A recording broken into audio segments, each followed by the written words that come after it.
உறவுகள் அனைவருக்கும் வணக்கம். இன்று நம்முடன் நேர்காணலுக்காக இணைந்திருப்பவர் முதன்முறையாக தேவேந்திரகுல மடாதிபதி சுயம்பு குருமகா சன்னிதானம் ஐயா ராஜ தேவேந்திர சுவாமிகள் நம்மளுடன் இணைந்திருக்கிறார். ஐயா வணக்கம் சுவாமி. இந்திரேஸ்வராய நமக்கு திருச்சிற்றம்பலம். சுவாமி நலமா இருக்கீங்களா? நல்லா இருக்கேன். முதன்முறையா நேர்காணல், ரொம்ப சந்தோஷம், மகிழ்ச்சி. அதாவது இன்றைய காலகட்டத்திற்கு தேவையான ஒரு கேள்வி, அரசியலும் ஆன்மீகமும். வடநாட்டு பக்கம்லாம் பாத்தீங்கன்னா அரசியல்ல ஆன்மீகவாதிகள் கோலோச்சி இருக்காங்க இல்லையா? ஆமா. ஆனா தமிழ்நாட்டுல அந்த மாதிரி ஒரு சூழ்நிலை என்னன்னா அரசியலுக்குள்ள ஆன்மீகவாதிகள் வரக்கூடாதுன்றதுல இதா இருக்காங்க. அது எப்படி சாமி? அது ஒரு கான்செப்ட் வச்சிருக்காங்க.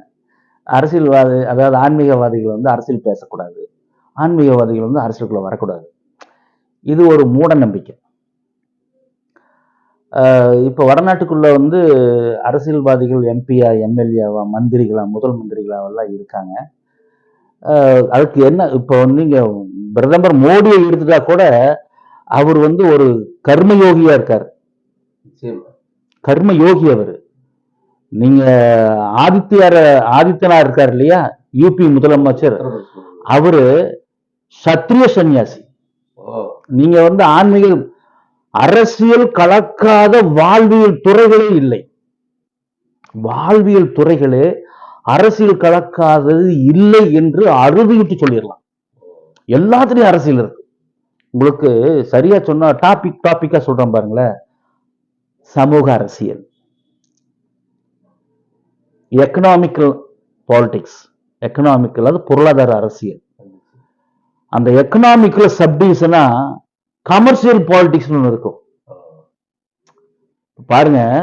Socio politics, economical politics and commercial politics. அது இல்லாம ஸ்பிரிச்சுவல்லையும் பாலிடிக்ஸ் இருக்கு.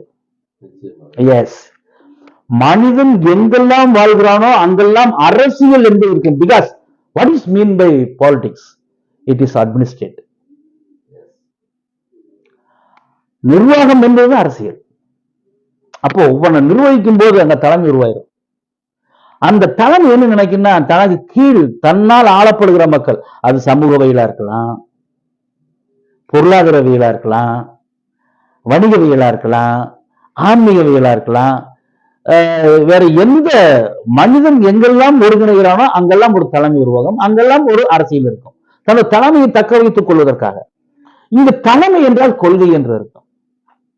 தன்னுடைய கொள்கைதான் இந்த இனத்திற்கு நன்மை செய்யும், தன்னுடைய கொள்கைதான் இந்த கொள்கைதான் இந்த மக்களை நெறிப்படுத்தும், சீர்படுத்தும், இந்த மக்களை ஒருங்கிணைக்கும், இந்த மக்களை வலிமையாக்கும், இந்த மக்களை நாடாளக்கூடிய மக்களாக மாற்றுகின்ற அரசியலுக்கு இட்டு செல்வது இத்தனை அரசியலும். நான் சொல்கிறேன் அல்லவா, நாடாளுகிற நிர்வாகத்துக்குத்தான் பொருளாதார நிர்வாகம், வணிகவியல் நிர்வாகம், சமூகவியல் நிர்வாகம், ஆன்மீக நிர்வாகம் என்றெல்லாம் தனித்தனியாக இருக்கிறது. எவ்வாறு ஆன்மீகவாதி அரசியல் பேசாமல் இருக்க முடியும்? நாட்டை ஆள வேண்டும் என்றால் ஆன்மீகவாதிகள் மட்டும்தான் தனி மனித ஒழுக்கம், பொது ஒழுக்கம், நீ குடிக்க கூடாது, மனதை ஒருநிலைப்படுத்து, மனத்தை சமநிலைப்படுத்து, கர்ம யோகா செய், பக்தி யோகாவில் இரு, ஞான யோகாவில் இரு, முக்தி அடைவாய் என்றெல்லாம் தனி எங்கேயோ போய் அமர்ந்து கொண்டு செய்வதல்ல. அது இது வாழ்க்கையிலே நிர்வகிக்கிறான். பிரம்மச்சரியம் என்று சொல்லுகிறான், அதற்கு பின்னர் கிரகஸ்பதி குடும்பஸ்தன் என்று சொல்லுகிறான், அதற்கு பின்னர் வனப்பிரஸ்தம் என்று சொல்லுகிறான், அதற்கு பின்னர் சன்னியாசியம் என்று சொல்லுகிறான். இதை நிர்வகிக்க தெரிய வேண்டும். நம்மை நாமே நிர்வகிப்பது, இந்த உடலை நிர்வகிப்பது எவ்வாறு? இதுலயும் அரசியல் இருக்கிறது. என்னை இப்படித்தான் அடையாளப்படுத்துவேன். சாமிகள் வந்து அரசியலுக்கு வர ஆசை உள்ளது. நானே அரசியல் தானே. ஆன்மீக அரசியல் இல்லாமல் மனிதவியல் கிடையாது. நீங்க ஆன்மீக அரசியலை அழித்து விட்டு இந்த நாட்டை ஆண்டதனுடைய விளைவு இங்கு ஊழலுக்கு வித்துட்டு இருக்கிறது. கடவுள் உண்டு என்று சொன்னவன் நிறைய நற்காரியங்களை செய்திருக்கிறான். கடவுள் உண்டு என்று சொன்னவன் தான் பெரும் கோவிலை கட்டினான். கடவுள் உண்டு என்று சொன்னவன் தான் அன்னதானங்கள் போட்டுக் கொண்டிருக்கின்றான். கடவுள் உண்டு என்று சொன்னதான் நற்காரியங்கள் செய்கிறான். காரணம் என்னவென்றால், வீடு பேர் அடைதல் என்று சொல்லுகிறான், புண்ணியம் தேடுதல் என்று சொல்லுகிறான், பாவத்தை கழித்தல் என்று சொல்லுகிறான். முன்வினை முன்வினை பயன் தீமையாக இருந்தால் அது நன்மை பெற வேண்டும் என்றால் இந்த இக உலகில் இந்த என்னுடைய தலைமுறை என்னுடைய சந்ததி நன்றாக இருக்க வேண்டும் என்றால் நான் புண்ணிய காரியங்கள் செய்ய வேண்டும் என்று சமயம் சொல்லுகிறது. எல்லா சமயமும் சொல்லுகிறது. அது கிறிஸ்தவமாக இருக்கலாம், இஸ்லாமியமாக இருக்கலாம், நம்ம இந்து சமயமாக இருக்கலாம், தமிழர் வழிபாட்டு முறையாக இருக்கலாம், தமிழர் சமயமாக இருக்கலாம். தமிழ் சமயம் என்பது உலகத்திலே மிக உயர்ந்த ஒரு சமயம். அதில் இந்திர சமயம் என்பது இவர்களுக்கெல்லாம் இவர்களுக்கெல்லாம் தலைமை தாங்கக்கூடியது. இந்திரன் என்பவனே அரசன் தானே. இந்திரேஸ்வரன். ஆமாம், நீங்க ஒன்றை புரிஞ்சுக்கணும் பவானே. நீங்க எல்லா கடவுளர்களுக்கும் யார் அரசன் என்றால் இந்திரேஸ்வரன் தான். ஆனா சில இடங்களில் பாத்தீங்கன்னா குடிக்கும் தான் இந்திரன் அப்படின்ற மாதிரி அது தவறான ஒரு விளக்கம். அது கூட ஒரு சமீபத்தில் நான் பார்த்தேன். அது நான் யாரையும் குற்றம் சொல்லி, ஏன்னா அவர் ஒரு ஆன்மீகவாதி, அவரை நான் குற்றம் சொல்ல விரும்பவில்லை. கொடிக்கம் தான் இந்திரன் அணக்கிக்கொள் என்று சொல்கிறார் என்றால் இந்திரனுக்கு உருவமில்லாத ஒரு சூழலை உருவாக்கிய ஆன்மீக அரசியல். ஏனென்றால் ஒரு காலத்தில் இந்திரன் தான் இந்த இந்திய துணைக்கண்டத்தின் முதல் கடவுளாக இருந்தான், என் உலகின் முதல் கடவுளாக இருந்தான். அவனை வீழ்த்த வேண்டும் என்று ஆமாம், சிவன் பின்னால் வந்தானே. சிவன், பார்வதி, விநாயகன், முருகன் எல்லாம் இந்திரனுக்கு பின்னால் வந்தவர்தான். தமிழகத்தில் இந்திர விழா கொண்டாடப்பட்டிருக்கிறது. இந்த இந்திரன், புரந்தரன், தேவன் என்ற பட்டங்கள் இந்தியா முழுவதும் ஆளுகிற அத்தனை மன்னர்களுக்கும் இருந்திருக்கிறது. தமிழகத்தில் இந்திர விழா கொண்டாடப்பட்டிருக்கிறது. வள்ளுவன் என்ன சொல்லுகிறான் என்றால், 5 வித்தான் ஆற்றல் அகல் விசும்புலா கோமான் இந்திரனே சாலுங்குறி என்று. வள்ளுவன் வாழ்ந்த காலத்தில் வள்ளுவன் கண்ட கடவுளே இந்திரன் தான். அவன் 1330 குரட்பாக்களை எழுதியிருக்கிறான் என்றால் எந்த இடத்திலையும் அந்த சிவனையோ முருகனையோ பராசக்தியோ குறிப்பிடவில்லை. அவன் ஆதி பகவன் என்று சொன்னாலே அவன் அது இந்திரனைத்தான் சொல்லுகிறான். ஆக இங்க ஆன்மீக அரசியல் உருவாகி விடுகிறது. இந்திர வழிபாட்டை அழித்து விட்டால் நாம் அரசாளலாம் என்ற ஒரு எண்ணம் இந்த எதிர்கட்சி ஆளுங்கட்சி என்று இருக்கும் அல்லவா, அதில் அரசியல் இருக்கிறது. அது ஆன்மீக அரசியல் மட்டுமல்ல, உலகை ஆளுகிற அரசியல், மனித இனத்தை ஆளுகிற அரசியல். எவ்வாறு ஆன்மீகவாதி அரசியல் பேசாமல் இருக்க முடியும் என்று கேட்கிறேன். கடவுளுக்கெல்லாம் தலைவன் இந்திரன் என்றால் என்னப்பன் இந்திரேஸ்வரன் ஒடுக்கமாக இருக்கும். அதெல்லாம் ஆன்மீக அரசியலிலே இந்த இந்திர வழிபாட்டை வீழ்த்தினால் நாம் அமர்ந்து விடலாம் என்ற எண்ணத்தில் செய்தவர்கள் செய்தி.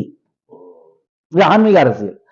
பொருளாதார அரசியல் என்று பார்த்தோம் என்றால் இந்த இனம் நம்மை விட பொருளாதாரத்தில் உயர்ந்து விட்டால் நாம் தாழ்ந்து விடுவோம் என்று நினைப்பது, அவனை பொருளாதாரத்தில் மட்டம் தட்டியே வைத்திருப்பது. பிச்சை கொடுக்கறதுல தாழ்த்தப்பட்டவருக்கு இத்தனை வீதம், பிற்படுத்தப்பட்டவருக்கு இத்தனை சதவிகிதம், முற்படுத்தப்பட்டவருக்கு இத்தனை சதவீதம் என்றெல்லாம் சொல்வதெல்லாம் அரசியல் தான்.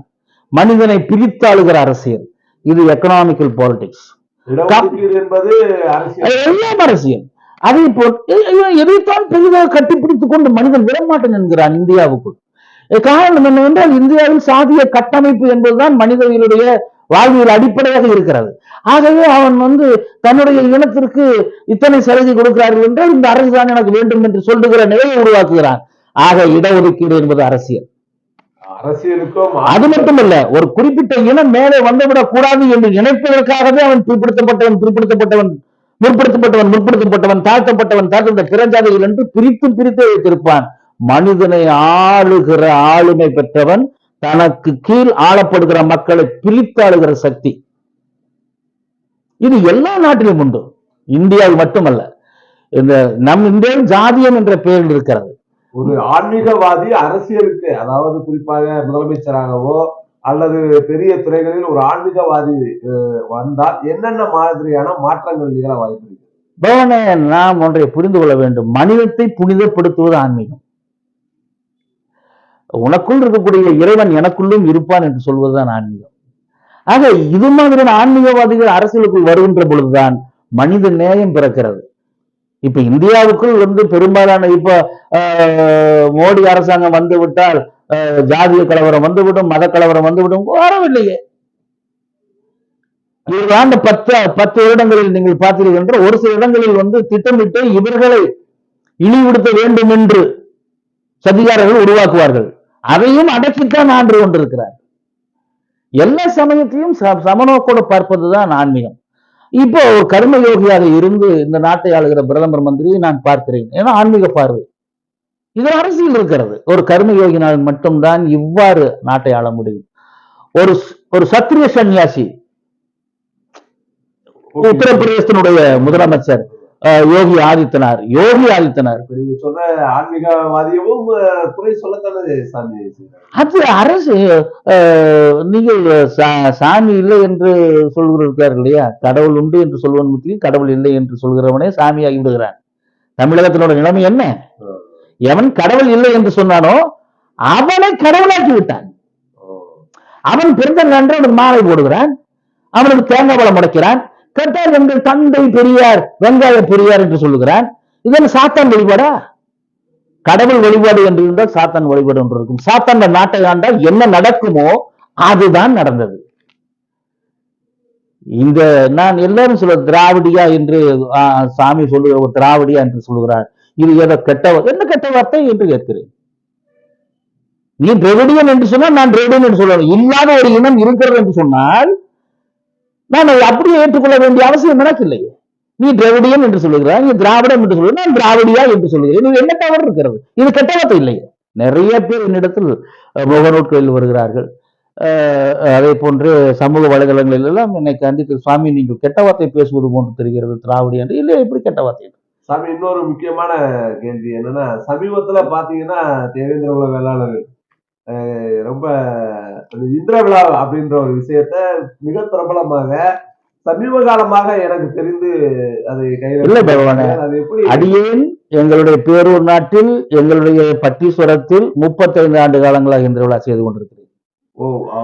இப்ப சமீப காலமாகத்தான் நான் 35 ஆண்டு காலங்களுக்கு செய்த பின்னர் ஒரு 7 ஆண்டு காலங்கள் நான் அதற்குள் நுழையவில்லை. காரணம் என்னவென்றால் என் அப்பன் அந்த இந்திரேஸ்வரனும் இந்திராணி தாயாரும் அந்த ஐம்பொன் சிற்பங்களின் மீது அபிஷேக சட்டியை போட்டு தாக்கினார்கள். நாங்கள் தான் முதலில் அபிஷேகம் செய்ய வேண்டும் என்று ஒரு சிறுவர்கள். அதற்கு பின்னர் நான் ஆன்மீகத்தில் முழுமையாக மட ஆலய பணிகளில் இறங்கிவிட்டேன். காரணம் என்னவென்றால் நான் இந்திர விழா என்ற தலைப்பு கொடுத்ததை செய்தேன். அது பொன்னேறு பூட்டுதல் என்று சொல்லுவோம். எல்லா கடவுளர்களும் தேவேந்திர குல வேளராக பேரூர் நாட்டிலே உழவு தொழில் செய்தார்கள். இவன் சேற்றில் கால் வைத்ததால் தான் உலக மக்களுக்கு சோறு கிடைத்தது. அந்த பேரூர் நாட்டில் இவர்கள் தேவேந்திர குல வேளராக சேற்றில் கால் வைத்ததால் புழு பூச்சிகளுக்கெல்லாம் விமோசனம் கிடைத்தது என்றால் எல்லா உயிரினங்களுக்கும் உணவு வழங்கிய இனம் இது என்பதுதான் அந்த பேரூர் தலபுராணத்துடைய வரலாறு. 10 நாள் பண்டிகை இன்றும் நடந்து கொண்டுதான் இருக்கிறது. அதற்கு இப்பொழுது மக்கள் திரள் பண்டிகையாக மாற்றி இருக்கிறோம். என்னுடைய 35 ஆண்டு கால உழைப்பில் நாங்கள் தெரு தெருவாக சென்று இந்திர விழா விளக்க பொதுக்கூட்டங்கள் நடத்தினோம், தெருமுனை கூட்டங்கள் நடத்தினோம். அதன் விளைவாக நிறைய இளைஞர்கள் என்னோடு சேர்ந்து பணி செய்தார்கள். அதில் குறிப்பாக எடுத்துக்கொண்டிருக்கின்றால் ஜெகதீசன் போன்ற இளைஞர்கள், மையோட காமராஜ் போன்ற இளைஞர்கள், லட்சுமி நாராயணன் போன்ற இளைஞர்கள், இன்னும் நிறைய பேர் அந்த இளம் வயதிலே தன்னுடைய வாழ்க்கையை அர்ப்பணித்துக் கொண்டு என்னோடு பயணித்தார்கள். இன்று அந்த கோயிலில் அது மக்கள் திரள் பண்டிகையாக, தமிழகம் தழுவிய பண்டிகையாக, ஏனென்றால் பாராளுமன்றத்தில் பதிவிடக்கூடிய பண்டிகையாக மாற்றிக்காட்டு இந்திர விழா என்ற தலைப்பில் நான் எழுதிய ராஜபாரி புத்தகத்திலும் அதை பற்றி போட்டிருக்கிறேன். ஏன் இதற்கு இந்திர விழா என்று நான் பேர் கொடுத்தேன் என்று. அதுவரையிலும் நம் நாட்டில் அது நட உற்சவம் என்று சொல்லுவான். அது இன்னும் புரியாத ஒரு மொழியில் சென்னகாபாத் என்று பேர் சொல்லுவார். அப்புறம் கொஞ்சம் விஷயம் தெரிந்தவர்கள் இது பொன்னேறு பூட்டுதல் என்று சொன்னார்கள். வரலாறு தெரிந்தவர்கள் பொன்னேறு பூட்டுதல், நாற்று வெள்ளி என்றெல்லாம் அந்த உழவினுடைய உயர்ந்த நிலையை கருதுகிற விதமாக அது பெயர் சூட்டி அழைத்தார்கள். இப்பவும் பொன்னேறு பூட்டுதல் என்றுதான் சொல்லுகிறார்கள். நான் இந்த இந்திர விழாவை பற்றி நான் இதை விமர்சையாக கொண்டாடி கொண்டிருந்த பொழுது அன்பு சிவா என்ற நண்பர் ஒரு கல்லூரியிலே அவர் பேராசிரியராக இருந்தார். அவர் அங்கு கேள்வித்தாள் தயாரிக்கின்ற நிலையிலே இருந்தார். இந்திர விழா எங்கு கொண்டாடப்படுகிறது, எதற்காக இந்த மக்கள் இந்திர விழா கொண்டாடுகிறார்கள் என்று அந்த கேள்வித்தாளிலே அவர் பல்கலை அந்த கல்லூரி மாணவர்களுக்கு ஒரு கேள்வியை கேட்டிருந்தார். பல்கலைக்கழகத்தில் இது இடம்பெற வேண்டும் என்ற ஒரு நோக்கத்தில் அவரை செய்தார். எதற்காக வந்து தூண்டிடும் நம்ம என்னோட வாழ்க்கையை அர்ப்பணித்துக் கொண்டு. இதெல்லாம் அரசியல் தான். மக்களை ஒன்று திரட்டினே அந்த அரசியல் நிர்வாகம். மக்கள் ஒன்று திரளும் போது எனக்கு இவ்வளவு பெருமை இருக்கும்போது நான் ஏன் எவனுக்கு ஓட்டு போட வேண்டும் என்ற சிந்தனை வரும். ஆகவேதான் இந்த அரசியல்வாதிகள் எல்லாம் ஆன்மீகவாதிகள் அரசியல் பேசக்கூடாது, ஆன்மீகவாதிகள் அரசியலுக்கு வந்துவிடக் கூடாது. ஏன் பயப்படுகிறான் என்றால் மக்கள் மத்தியில் செல்வாக்குள்ளவர்கள் ஆன்மீகவாதிகள். நாம் நேர்மையாக இருக்கும் வரையில் செல்வாக்கு இருக்கும். இன்று கூட நேர்மையா இருக்கிற வரைக்கும் தான் எல்லா சாமிகளையும் இப்ப மடாதிபதிகள் எல்லாருமே வந்து பொதுமக்கள் மத்தியில் கலந்து அரசியல் பேசுவதில்லை. காரணம் என்னவென்றால் தங்களுடைய சொத்துக்களுக்கு எங்கு வில்லங்கம் வந்து விடுமோ என்ற பயம் அவர்களிடம் இருக்கிறது. அவர் கல்லூரிகள் நடத்துகிறார்கள், எதையெல்லாம் செய்து கொண்டிருக்கிறார்கள். மாநில அரசை நாம் நாடி இருக்க வேண்டிய அண்டி இருக்க வேண்டிய ஒரு கட்டாயத்துக்கு ஆளாக்கி பொருள் தேடுகிற ஆன்மீகவாதிகளால் அரசியலுக்குள்ள வர முடியாது. பகவான் சாமி இன்னொரு இது என்னன்னா, குறிப்பா மதுரை மிக பிரமாண்டமாக வீட்டு இருக்கக்கூடிய மதுரை மீனாட்சி அம்மன் கோவிலில் இந்திர விழா சிறப்பாக அனுசரிக்கப்படுகிறது.